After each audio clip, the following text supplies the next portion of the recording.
yes, you always have an answer. When you are done eating and you put your dishes in the sink, do you wash the dish off and then put it in the dishwasher, or do you just leave it in the sink? No, that's nasty. Which one do you do? Because there's two common threads here. Some people leave it in the sink and wait until the end of the day to do it. No, that's what I'm on. No, that's nasty. That's what I clean it right away, put it in the sink. Yeah, I clean. I take the brush. We got the brush with the liquid in it. I clean it, rinse it off, then I stick it in the dishwasher, and then let the dishwasher wash it. Or my kids do the same thing, and then they actually, their job is to load the dishwasher and take it out, dry it off, and stick it back into the cabinet. That's what I would think, but what happens here in my home, they accumulate a little bit, and then it's like the end of the day Y'all you're nasty, doing it. I'm like, man. see, I can't. Y'all nasty. No, this is what I deal with. It's okay. Sorry. What? There's a little question I had to ask. You asked the question. I'm the one doing it. No, it's okay. I don't want to. Y'all nasty over there in the Williams household. No, stop. Don't put out stuff like I'm just asking a question for a friend. Go ahead, Zubin. What you got about 45 acres with a little house in the middle? You're the worst. How many people? Zubin, do you do the dishes right away? Well, here's the thing. I'm way different than you guys. How many you got? You got 3, about to be 4 people in your house, right? Yes. You have way more than that. 4 and 2 dogs. So okay. You know me with the pets. I don't think pets are people, but okay. What do you mean? They're part of the family, Zubin. I can't go there with I don't need PETA out in front of the studio. They are people. Just roll with it, Zubin. Okay. They are people. Okay, yeah, I got you. I just, my thing with pets, not a pet guy. But I would say this. A dog for Christmas. Believe me, the last thing we need is a protest out. It's too cold to be protesting outside, all right? We'll see you in the spring with your picket signs if you're angry at me. But it's one of those things where for me, it's just me. So I can't really use the dishwasher because literally last night I'm eating dinner. We're talking on the phone at 6 o'clock, whatever we were talking. I have 1 plate, right? So I'm not going to use the dishwasher for 1 plate. But do you clean the plate or do you put it in the sink and just let it sit? No, absolutely. Got to clean it right away. If you came over to my house, you probably wouldn't be surprised that like all the sweaters are in one line, like all the shirts are in one line, like all the shoes are lined up. That's how we are. I'm a little OCD. I think you can say that's still right. Am I offending anybody by saying sorry?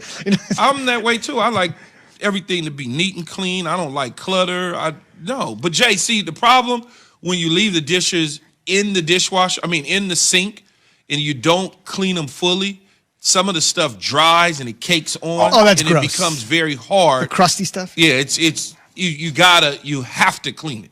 No, I understand. It's what happens with somebody helping our kid and just a lot of stuff everywhere. I start to lose my mind. I understand. Anyway.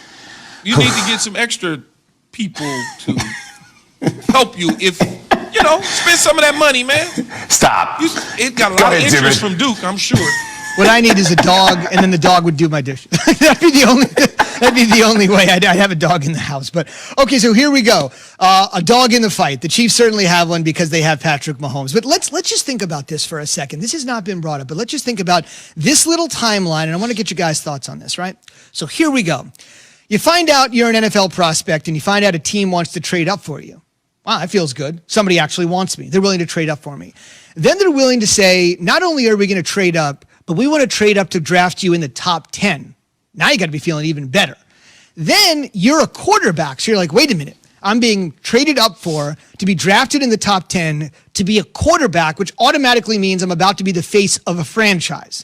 You get to the franchise and you find out that, whoa, the franchise's head coach has made it work with every quarterback he's ever had. Even better.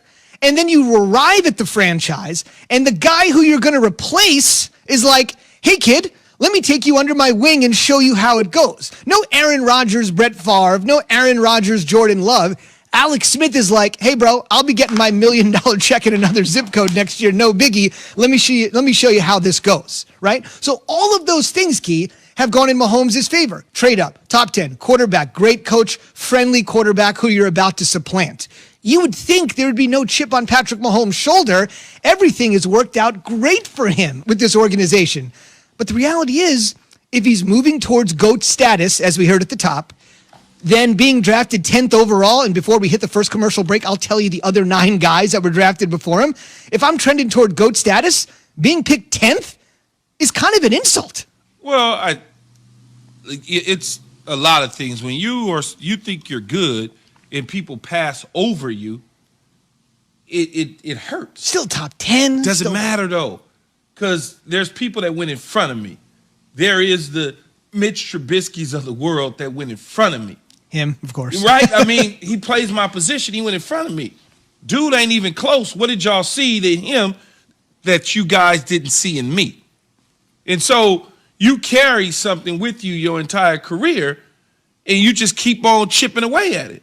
And in the end, you're chasing Tom Brady because you want to be put into that conversation.